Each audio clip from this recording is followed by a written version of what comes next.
Welcome to another episode of Teen Minds Redefined. I'm your host, Cheryl Pankhurst, and I'm excited for my conversation today. Joining me is Jamie Krzykowski, an expert in holistic health and wellness with a unique background in holistic nutrition, sports medicine, and mental wellness coaching. Jamie is a certified athletic trainer, a mental wellness coach who has worked in settings ranging from sports medicine clinics to trauma hospitals. But beyond her impressive professional background, she's also a mom of three, a wife, and a full-time professional. Someone who truly understands the challenges of balancing family, life, and health. And today we are discussing a topic every parent of a teenager can relate to: developing independence and responsibility in our teens. Not only does this help them grow, but it also boosts their mental health. And Jamie is going to bring a compassionate and evidence-based approach to guiding families through these important development phases. Let's dive in. Welcome, Jamie. Hello. Well, thank you. Wow, that was quite an introduction. And thank you, Cheryl, for having me here. So excited to talk about this topic. Yeah, me too. And, on all these groups that I belong to in like parenting and troubles with parenting and parenting, struggles, I probably 6 out of 10 questions are, they never take responsibility. They want this, but they never do this. So I think independence is going to be a really great topic to get into. But before we dive in, let's hear your story. Let's hear all things Jamie and how you got to where you are now. Well, all things, that could be a really long story, but for me, I grew up actually in a house with 3 girls, and I have been a healthcare practitioner for about 28 years now, and have worked in many different settings. And most of my work has actually been with college students, so kind of that tail end of the teenage years. And with that, being a college professor and for 26 years, and just lots of different experiences with sports medicine and working with various populations, as a holistic healthcare practitioner. And I'm also a mom of 3. And so, with that, my kids are 21, 18, and 14. And so still have a couple of teenagers and have navigated through one. And so definitely lots of things there. I'm very passionate about working with moms over 40 because just looking at all the different people that I have worked with over the years and just the different ways to help, I feel like moms over 40 kind of get forgotten. It's like, when we have a newborn baby and we have all of this help with our physician and lactation consultant and moms groups and things, and I feel like later all of a sudden we're navigating the teenage years and there's not a lot of help, let alone that we're navigating our own perimenopause and other hormones and different things like that, and aging parents and whatnot. And so I'm just really passionate about supporting moms over 40 in particular, because we are navigating these teenage years typically. Mm-hmm. And so lots of different areas for me as far as my background and experience, but between life and work, there's just there's a lot of people out there to be able to work with and help. Yeah. I hear you when it comes to that over 40. I think that totally resonates, because you're kind of in this abyss where you go from absolutely being needed to, well, no, I don't want to need you anymore, so I'm going to act like I don't want to need you anymore, to empty nest. And then what? Like, yeah, I totally understand that whole transition of different life and the in between. I don't know. It can't be very easy to navigate for anybody. Certainly isn't. So we want to talk about today a really important topic, I think, and it's independence. And I think before we launch into questions and strategies, I want to know, what does independence look like from a parent's perspective? And what does independence look like from a teenage perspective? Because I have a funny feeling they don't always jive. Right, for sure. And I think is sometimes the mistake that parents will make is that we think, oh, independence, that means you are a little adult and you are going to make decisions like an adult. And they are not, because their frontal lobe is not fully developed. The ability to make rational choices sometimes is just physically, biologically not there. The frontal lobe doesn't fully develop until about age 25. And so we can't expect that our teenagers are going to make adult decisions. And we need to allow them opportunity to make mistakes. And when they're younger and they get to make choices and make mistakes, then they end up learning, oh, that ended up with this consequence. Oh, that wasn't really a good thing to do. And what they do is they learn how to make choices and make better choices. And so with adults, I think a lot of times we expect them to make adult choices or make choices the way that an adult would that's over 25. Two, we don't allow them the opportunity for mistakes. And that's just unrealistic. And so and then sometimes too, as adults, or as parents, we want to control our children because it's safer, right? It's safer for us if we control what they do. Because when they're little, we don't let them, we put up gates so that they won't fall down the stairs. Well, those proverbial gates for teenagers can be a little bit too restrictive sometimes. And then we can almost, they end up with like rebellion and things like that. Now, from a teenage standpoint, what does that independence or those, thinking about some of that freedom, what does that look like for them? It is also having the ability to make their own choices and make their own mistakes. And that's really tough for us because we know that the older we get, the bigger the consequences are of the mistakes. That's why it's better when they're a little bit younger to let them make more of their own decisions and make some mistakes when the stakes are lower, right? And the consequences are lower. Yeah. What kind of decisions would you consider adult decisions that parents are allowing their teenagers to make? Like an example of a couple. So thinking about like maybe driving, right? That if curfews or something that they're saying, well, I can stay out until all hours of the night. It doesn't matter if I have school tomorrow, right? An adult may do that and then struggle at work the next day. And so that could be maybe something to where it's kind of the instead of just having some boundaries, right? Instead of having a strict, you have to be home by, 11 o'clock. Okay, here's some flexibility, but you're still getting up for school tomorrow and you're not going to complain about it, and allowing them some of that.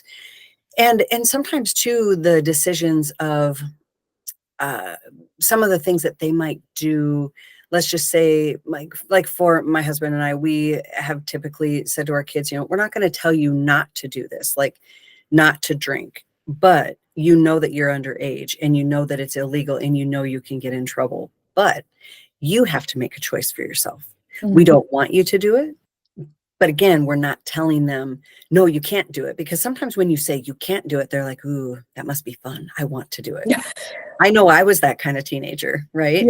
Yes, Mom and Dad said, no, they're holding out on me. And so again, giving that opportunity to make the decision, it's your decision. But just know, and we would always say this, just know that every decision you make has either a benefit or a consequence. And you have to make that choice. And so now deep inside, it's oh, please don't make that choice. But always knowing we love you. If you do make that choice to drink, call us because we will come and get you. And no questions asked. We want you to be safe, right? Yeah. So how can I encourage, as a parent, how can a parent encourage their teenager to be more independent, but mom doesn't feel like they're totally losing control? What is that middle ground? So sometimes I think it's a conversation of, all right, your child wants to go out and they want to have whatever sort of curfew. And you're saying, instead of saying, nope, you have to be home by this time, saying, well, what do you think is reasonable? And you have school tomorrow, you have a sport, you have a tournament tomorrow, you have all this responsibility, and you are going to follow through with that responsibility because that's what we do. When we make a commitment, we go. Yeah. So what do you think is reasonable? Do you think you're going to be able to do well on that test tomorrow if you stay out until midnight on a school night? Again, I know that can be really hard for parents because sometimes the kids are just like, woohoo, I'm going to stay out until 1 a.m. And again, we can, it's more of that conversation of saying, what do you think is reasonable? And if they come back with 1 a.m. on a school night, we can say, well, I don't know if that's reasonable, but what if we just like negotiate this time? What if it's like 11:30 or something like that, right? And again, it varies widely with children, and that would not be a blanket recommendation because some kids just do not function well if they don't get sleep. But when it's a conversation of, well, what do you think is reasonable? They want to take the car and they want to drive 30 minutes away and they just got their license. Well, what do you think is reasonable? Asking questions, getting curious. What are you going to do if the car breaks down and you know that I'm 30 minutes away? Or, just think about some of the potential, especially you're going to have to drive on the highway and you might not be as familiar with some of those roads that you would be on. What do you think about that? And because when you start to ask the questions, instead of just saying, nope, you're not going there, that's 30 minutes away, you just got your license, inside to a teenager, that's a challenge. Unless there are some teenagers that are more compliant and a little more fearful, but to many teenagers, that's like, oh, really? You told me I couldn't go? Well, guess what? Now I'm going to go do it, and I'm not going to tell you. That is so good. And you're right. That would be hard for some parents to really navigate, but I challenge you to think about this because it even just us talking about it made me go, that gives it some space for conversation, which is not an argument. And it's not to say you're not the boss, but it is to say that you are now building what we all need is collaboration skills. Right. By setting out really clear expectations, your clear expectations, and maybe their clear expectations, and be able to, like you said, question, ask, what do you think? And putting all the scenarios in front of them. I think that's so good. The old, because I said so is so done. It's so done. Right. And, having power over your team because I said so, because that's the way it is, because none of that is helpful. Because now you're raising someone who is afraid of you. You're also raising someone who learns that power over is how we deal with people. Right. And it does not foster well for the rest of their lives. So every time we have these growth conversations, it's not for now. It's not for tomorrow. It's forever. Right. And what better skills can we give our kids, especially like you said, you work in the colleges. So you've got this kid in grade 9 who has these type of skills. By the time they get to college, okay, now I can collaborate with my peers at school. Now I can live on my own in a dorm. Now I can do all of these things based on skills I've built, not because I've been scared shitless. Right. Because that's the way it's done. Like, we're done. We're not parenting the way we used to parent, and we're not parenting the way we were parented. Right. Maybe it worked in 1962. It's not working now. So I think that, and I would say too that it starts early with giving them the opportunity for choices. So anybody that's listening to this, think about the younger kids that you have. If your kids are a little bit older and you're kind of like, oh no, I missed the opportunity. It's okay. Start now.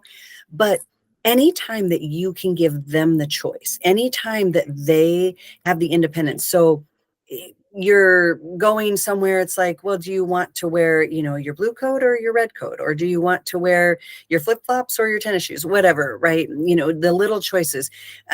For your snack, do you want apples or do you want oranges? When they get to make silly little decisions like that, right? We don't care necessarily what shoes they wear or whether they eat apples or oranges, but it fosters this ability for them to make choices. Kids that are in authoritarian households where it's always, you're going to do what I say, when I say it, when I say jump, don't ask how high, just start jumping, that sort of thing, then what happens is they don't, those kids don't know how to make choices for themselves because they've been told what to do. So the potential for them to be out in the real world and have, let's say, somebody who is a friend who's maybe making a poor choice, they want to do drugs or something, right? And now, I mean, that might be kind of extreme, but but all of a sudden they have this other person here who's saying, well, you should do this, we're all doing this. If they don't have confidence in their own decision making, they're more likely to follow someone like that. And so then all of a sudden they end up, you know, doing drugs, drinking, whatever, smoking, doing something that they know they shouldn't and they know would be against, you know, what mom and dad would want them to do. But because they're so, they lack the confidence in their own ability to make a choice because they've been told what to do all the time, then they end up making a poor choice because they're just like, well, I don't really know what to do. And this person's telling me I should do this, so I'm going to do it. And that, I hope, resonates with people and scares you just a little bit, because we want kids who can make choices for themselves and feel good about saying, no, that's not something I want to do, and I'm not going to do it. And I think I'm going to go home now, or I think I'm going, you know, I'm just going to leave because I don't want to be at this party, or I don't want to be a part of any of this. It could be vandalism, right? It doesn't, you know, it could be anything where you know that it's a bad choice. When you feel more comfortable and strong and confident in your choice making, then you're more likely to say no to some of those things that they might be faced with that they know are wrong, some things that may be illegal. That was a mic drop. That was a mic drop. If you don't teach them how to make choices, they won't know how to make choices in the moment when they absolutely need to. They're not going to have that little, you know, person on their shoulder going, you know how to make this choice. You know what's right and wrong. I think that's amazing. What a great way to put that.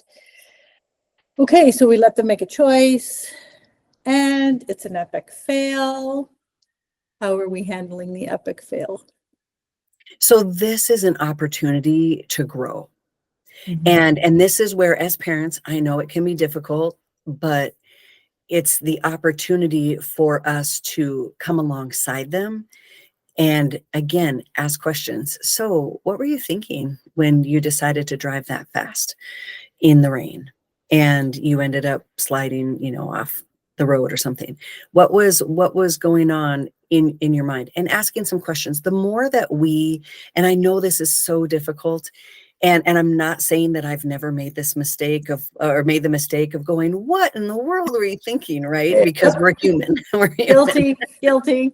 Exactly. And so completely not, you know, not trying to say I've never done that, but more of the, I, I, I don't understand. Can you help me understand this? Because you had a friend in the car and you put their life in danger, and this is our property, and you know, whatever, you put your life in danger too. And then of course, you know, this is like, you know, damaging property and whatever, right? All the different things, and asking the questions and getting them to think. The more that we yell at kids and the more that we come down on them, the more power of our power that we give away. Because then and the less responsibility that they have for their decision. Yeah. Does that make sense? It makes so much sense. Because it could be the little things, right? Of trying to think, let's just say, not getting up for school on time. Okay. Simple thing, not the end of the world. No one's going to get hurt by that. It's, you know, but it's if it's, every single day I have to come in here and wake you up, and you're not doing what you're supposed to do, and you need to be responsible. Well, all that does is foster a fight, and maybe even some resentment, rather than, hey, I know you've got this. Maybe we need to go to bed just a little bit earlier. Maybe, you know, set your alarm, or set an extra alarm or something like that. Or maybe you shouldn't have music. Maybe you need something that makes some, you know, god awful noise that will get you to jump out of bed. But hey, remember, this is a responsibility for you, and I know that you can do it. And so I've had to wake you up the last couple of days. Let's just make a few adjustments so we can make this happen. And with that, if we go in yelling, they're just like, yeah, whatever, I don't care. I don't care, mom. I don't care, dad. Yeah. I'll get up when I want to get up. And when it's more of the encouragement and I believe in you, let's come up with a strategy. What is the problem of why it's more difficult to wake up? And remember that, hey, you're growing up, you have responsibilities, and in a few years you might be going off to college or something, and just kind of that sort of responsibility that you have. And when they know that it's their responsibility, and when we don't take it on ourselves, it's so important. Yeah. And in the same type of conversations, here's the expectation. You're expected to be out of bed and in the car by 8 o'clock. And if that doesn't happen, what's hard about that? What is hard? It could be something you are not even thinking about, that it's hard. You just don't know. And unless you're engaging in these conversations and digging deep, sometimes it's not, it's not a 5 minutes fix. It's, tell me what's hard about that. What is your expectation? Well, whatever it is. I hate my first class, or I get bullied at the bus stop, or it could be anything that you have Right. no idea unless you're asking the questions. Yes. So I think coming at anything with curiosity is so helpful, and it fosters such a feeling of care because you are asking, they're participating. It's not this is the way things are going to go. And you brought up a really good point, because there can be those times where maybe they're being bullied at the bus stop or something, and they don't want to say anything. And, or there could be something going on at school. And when we yell, then they really don't want to talk to us about it. But when we say, hey, you used to love going to school, and now it just seems like something has changed, tell me about it. Because then they might open up and they might tell us more about it. And then when we find out they're being bullied at the bus stop, well, okay, that changes the game, right? Yeah. Because now I get why. And so thinking about what's driving the behavior, rather than just I'm being lazy and I'm a teenager and I don't want to get up in the morning, right? Which is normal for teenagers to not want to get up in the morning, because that's not their circadian rhythm. Really, high schoolers should really have school between like 10 a.m. and 6 p.m. or something like that. So true. Because of their It's circadian rhythm. scientifically known that that's how it works. And yet we don't change anything in the school system. No. Hence, I'm no longer in the school system. Yes. So if we're talking about creating this environment of, there's some structure and there's some freedom. There's, I did an episode on helicopter parenting where you're just like smothering, you're making all the decisions, you are fixing everything, and it's a problem. It's like episode 1, 2, or 3 at the beginning of the whole series. And, coming from working in the high school system for 25 years, I saw it over and over and over again. And what I saw at the end was kids who not only don't know how to make a decision, but they don't know how to handle the consequence of something happening.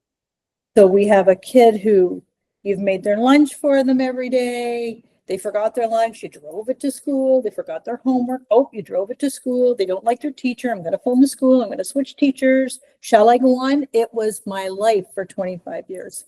And it's so frustrating because now I see these kids graduate and they go off to university or to college and they fail their first class or their first exam and they have no idea how to function. Zero. Kids are, you're in the college, mental health problem in college. They have no idea how to manage. I made a bad decision and now I have no idea what to do. I'm stuck. Right. So can you speak to that?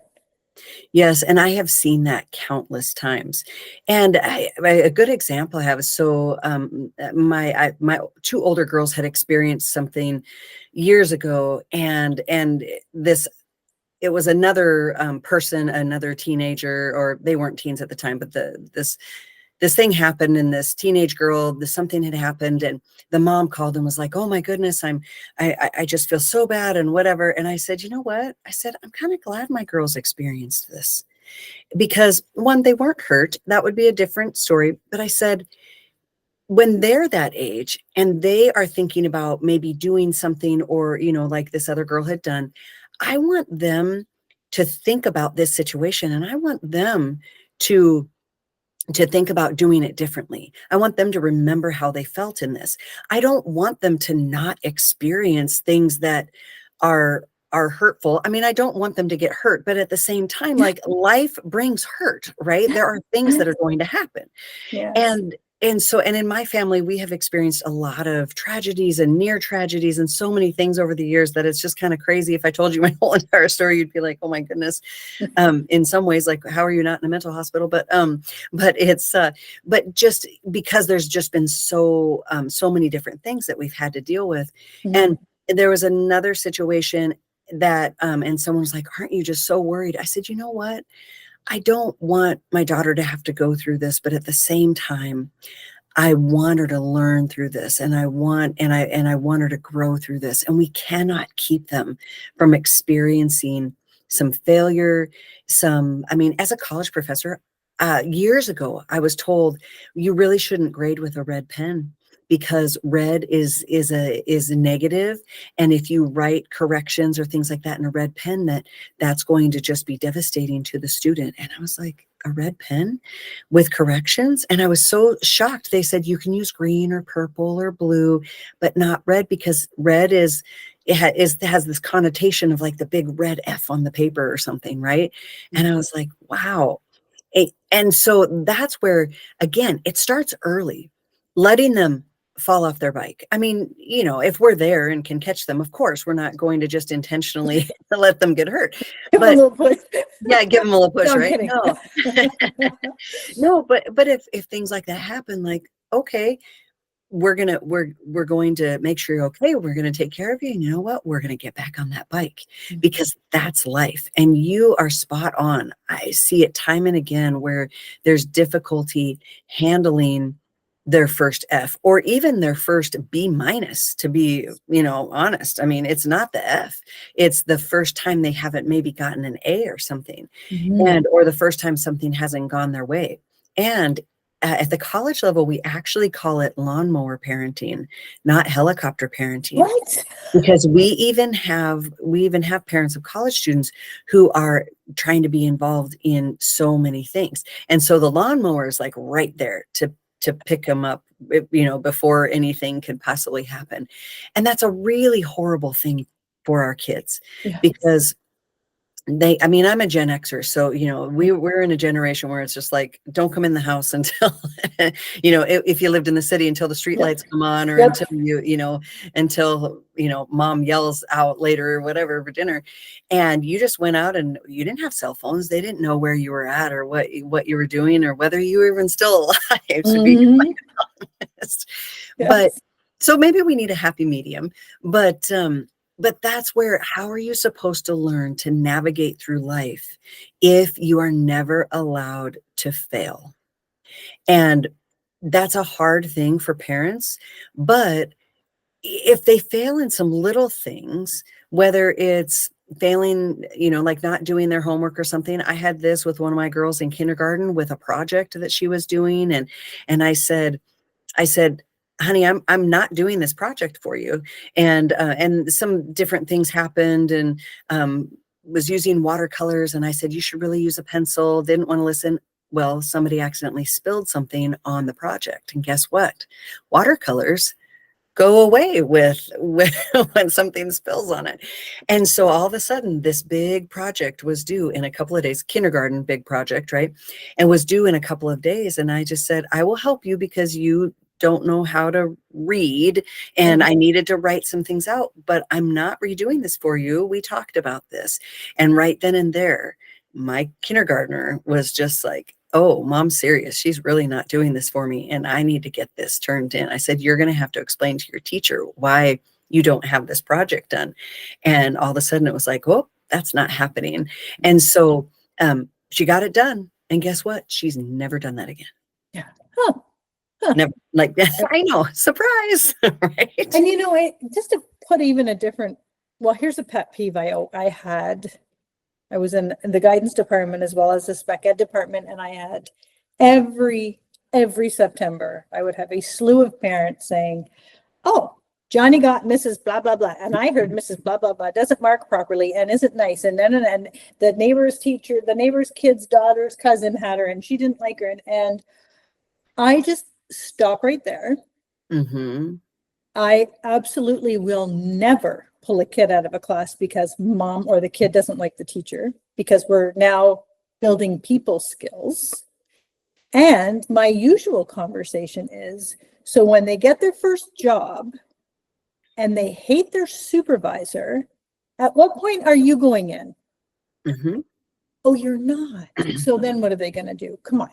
So Right. Any parent listening right now, please, this is still September, stop phoning the school and asking for a different teacher unless you have a very valid reason, like they threw a chair across the room. But not liking a teacher or hearing they mark terribly or they don't do what you, that's not an option. We're not doing that. That's, sorry, pet peeve, big time. Mm-hmm. But I also want to say, when we're not allowing our kids to make decisions and to fail, learn, whatever you want to call it, I feel like we're also saying to them, I don't have any faith in you. Mm-hmm. I don't have faith in you that you know how to do this right. I don't have faith in you that you can fix this. I don't have faith in you that you're going to get your homework. I don't have faith in you. I think that's a very strong message that we don't think about on the other side. You're thinking, oh, I don't want him to get hurt. I don't want him to be hungry. I don't want him to be cold. I want him to have all his friends.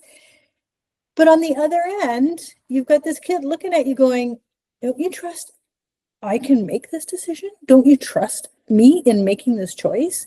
You don't have faith in me? And if parents, if they, understand that their parents don't have faith in them, where do they go from there? Because that's your core, right? Mom, dad, caregiver, whoever it is. So I think that's a really good, if they're going to make a decision or they've had an epic fail or you feel like you want to swoop in and fix something, maybe the conversation as an extension to what you have said, I'm curious of what were you thinking, is also, I have faith that you can fix this. I have faith. I'm here. I got your back, but I'm not pulling you along. I'm behind you, pushing you up. Yes.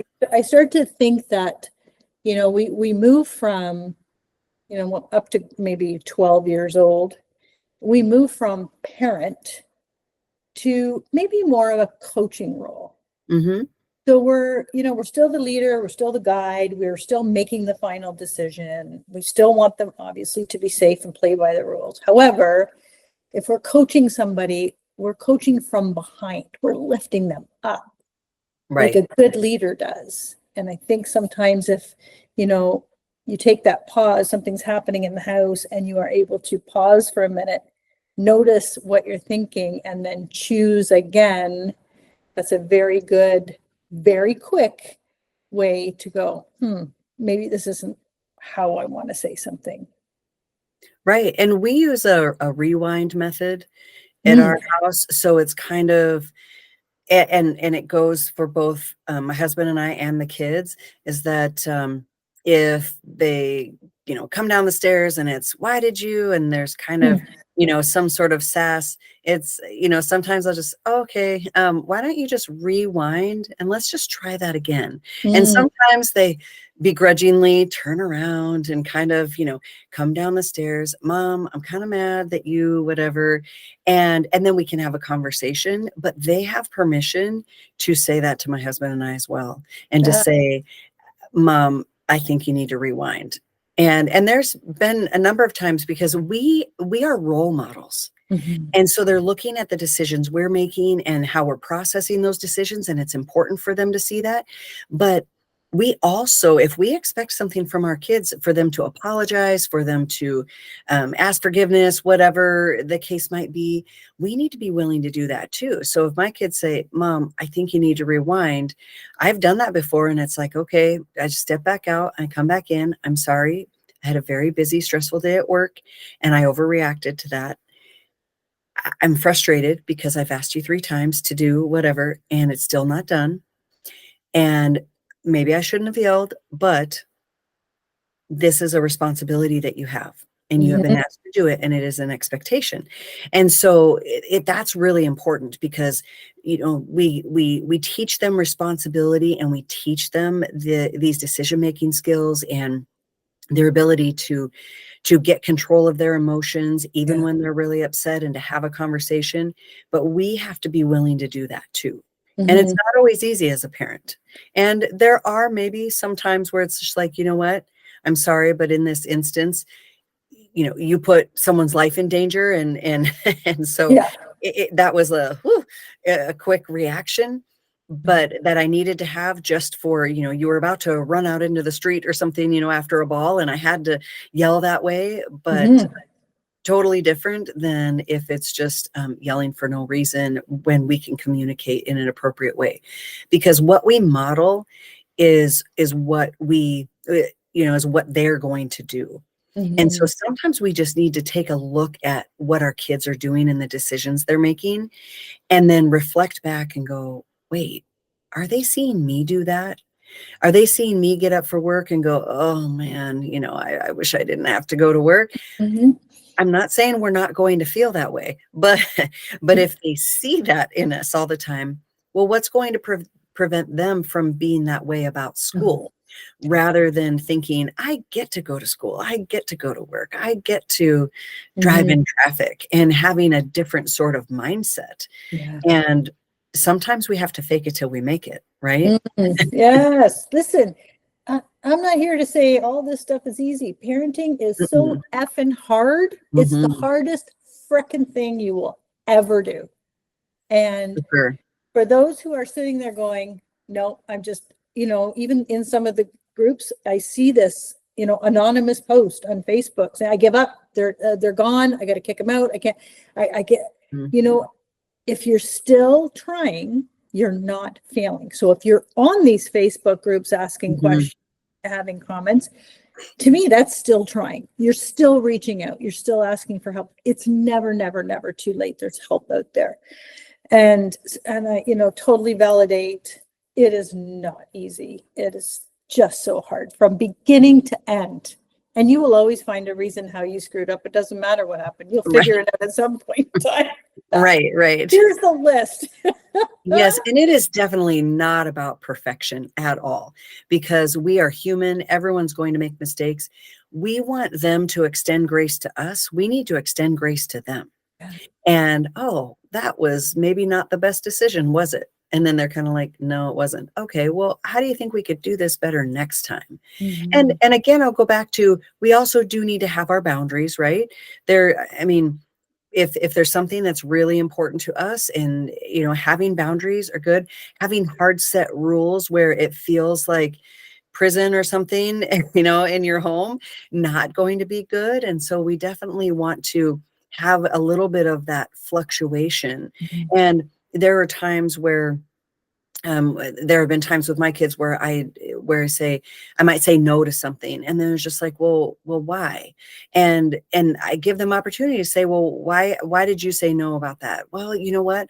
I just feel like, this is going on, and this is so busy. And if you go there for this sleepovers shouldn't be called that, because people don't sleep.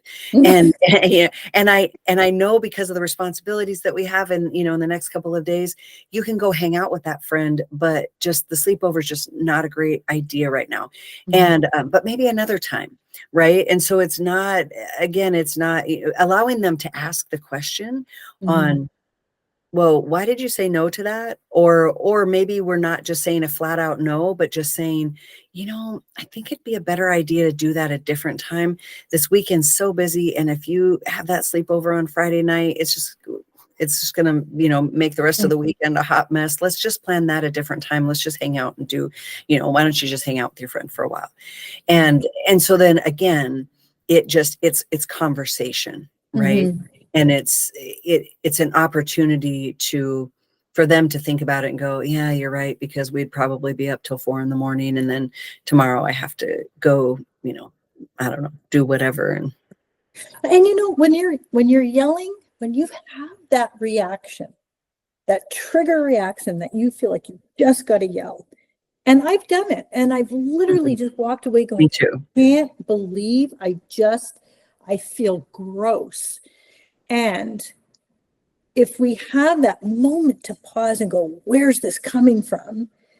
Just that little pause will allow you to go, it was the shit day. My boss is a jerk. I didn't get paid, whatever. Then, if you take that little pause, it can change everything. And I tell you, if as a parent, if all you do is yell, they do not hear you. I'm telling you, they do not hear you. Quieter you talk, the more they have to lean in because they can't hear you. So they're leaning in. What happens when we get on a call and we can't hear somebody, or we're in a meeting and we can't hear somebody? We don't just start walking around. We lean in. We want to hear what they have to say. Well, hopefully they want to hear what we have to say. But, it's almost that whole adage, choose the hill you die on. If there is, this is a hard value for me. This is a moral issue for me. Going to the library or going out with your friend here, that can be negotiated. But there are hard values and hard, the hills to die on. But if you are constantly, I'm telling you, if you're constantly yelling at your kid, they might be looking at you. Their hair might be blowing back in their face, but they do not hear a word you say. All they know is that it's power. And power is not the way to parent or learn. Scaring the crap out of your kids to the point where they just don't listen anymore, it's not effective. Right. I always think of Charlie Brown's teacher. Wah, wah, wah, wah, wah. Yes. And Exactly. they're not hearing those words at all. And that's so important because sometimes it's when different things are happening in our lives and we have just so many different things, right? And work can be stressful and we're trying to put food on the table and pay for things and take care of things. And then let's just say that, our 16-year-old ends up with a speeding ticket. And now all of a sudden we're going, well, great. Now you got to pay it. We got to pay the ticket. And now our insurance will probably go up because it was however many points on the insurance and different things. And so then yelling like, why were you speeding? And you know better than that, when we know darn well that we speed, right? And we do it, and whether or not we're caught. But instead being able to say, well, okay, think about the choice, right? But also saying, all right, so now what are you going to do to earn the money to pay for this ticket and to pay for the extra insurance? Because that's the other piece of it that parents often miss. All of a sudden, something has happened, and it could be something different than a speeding ticket. They could get mad and punch a wall, and now there's a hole in the wall. Well, what are you going to do to fix that? You need to get some drywall. You need to get some spackle. You need to get the right color paint. You might have to repaint the whole entire wall because you can't just paint one little circle and it's not right. Perfect. And they need to be responsible for that. We're not taking that on. So what's your plan now to pay for these things? Because paying for increased insurance, especially for young men, because their insurance is already so high, and adding something in. Now, how are you going to make up this difference? We were willing to pay, let's just say, I don't know, $100 a month, just to throw out an easy number, $100 a month for your car insurance, and you were responsible for, 40 of that. And now it's going to double. So how are you going to pay for all that extra? Because this is what we're willing to do. So you might have to get an extra job. You might have to do some extra projects and go help whatever, go help neighbors and shovel their snow or whatever. Right. Yeah. And when we do it that way, rather than just going, well, being mad and saying, well, now I'm going to have to pay this ticket, and now your insurance, and now this is going to cost me more hours at work. I'm going to have to work more overtime. No. Parents, no.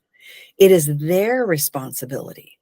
And if they can go and do that and get the ticket, then they can go and drive themselves to that extra job or to those extra hours at their job to pay for those things. We might pay for it up front just because things have to be paid for right away. But then it's like we're keeping a ledger.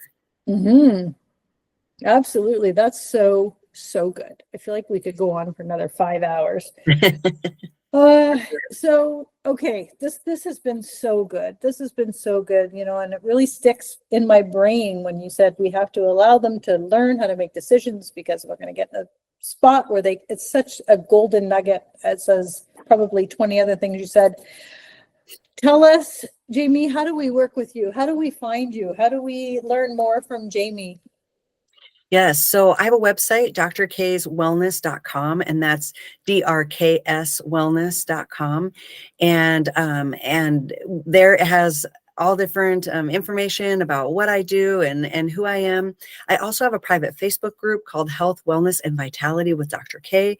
And I have a Facebook page as well as an Instagram page, which is Dr. K's Wellness. So you can find me there. And I do have a free quick and healthy meal prep guide and a free mindful eating guide. If someone wants that, I know Cheryl's going to be sending those links. And with that, those are some things where when we're navigating parenting and teenagers who are random with their eating, sometimes it can be really helpful if we just kind of have a guide like that can help us. It has 2 weeks of meal plans, a grocery list, everything. And that just kind of takes something else off of our minds to have to really think about. I love it. This has been such a great conversation, and it's so vital. It's just, we need to be, shifting our mindset on parenting now. And, we just, like I said, we can't parent the way we were parented. It just doesn't work. Times have changed. Things are different. You wouldn't go have brain surgery from a surgeon from 1964. You would have, you would probably tap into the 2024 specialist. So times have changed, and we need to make those shifts. And it's, not just to parent, but you want relationships with these human beings. You don't Right. So many times I hear parents, oh my God, I can't wait till these teen years are over. When are they leaving? And I get so sad because there's so much value in the connections you can make with your teenagers if you just have a little shift in your parenting mindset. So I really appreciate Jamie being here and sharing your expertise with us. I love the work that you're doing. I wish there was more people like you in the world doing this, because that's what we absolutely need. And for that, I thank you for listening. Please, share this episode, because if you don't know a teen, or you don't know someone who knows a teen, you know someone who knows someone who loves a teen, and you can always help. You can always give support. And this is what this podcast is for, just to make life a little better. And, your relationships at home, loving and kind and fun and enjoyable, and not wishing the time away. So thank you so much, Jamie. Thank you for listening to Teen Minds Redefined, and we will catch you next time.